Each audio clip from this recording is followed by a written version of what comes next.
नमस्कार, Vidarbha city news चॅनलमध्ये आपले स्वागत आहे। अमरावती शहरात बॉम्बस्फोटची धमकी देणारा निनवणी कॉल आल्यानंतर शुक्रवारी रात्री पोलीस प्रशासनात एकच खळबळ उडाली।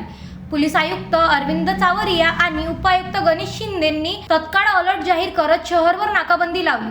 सायबर पोलिसांनी कॉलचे लोकेशन ट्रॅक केले असता आरोपी इंदोरमध्ये असल्याचे समोर आले। इंदोर पोलिसांनी तत्काळ कारवाई करत सोहेल पांडुरंग शेख या 33 वर्षीय आरोपीला ताब्यात घेतलं। यापूर्वीही या आरोपीने पोलिसांना धमक्या दिल्याचे प्रकरण नोंद आहे। संपूर्ण प्रकरणाची माहिती उपायुक्त गणेश शिंदे यांनी पत्रकार परिषदेत दिली।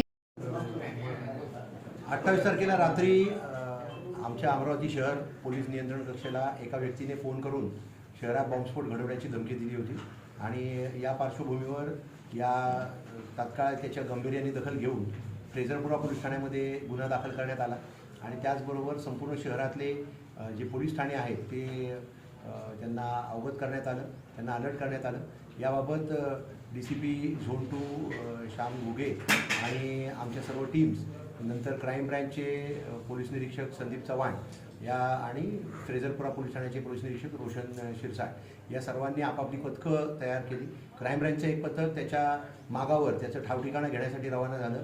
त्याचं ठावठिकाण इंदोरमध्ये असल्यामुळे त्या ठिकाणी ते रवाना झाले आणि त्यांनी आज पहाटे त्याला इंदोरवरून ताब्यात घेतलेलं आहे, इंदोर पोलिसांच्या मदतीने, आणि या ठिकाणी आणलेलं आहे। त्याचबरोबर शहरभरामध्ये घुगे साहेबांची टीम आणि आमच्या टीम्स यांनी संपूर्ण ठिकाणी नाकाबंदी लावली।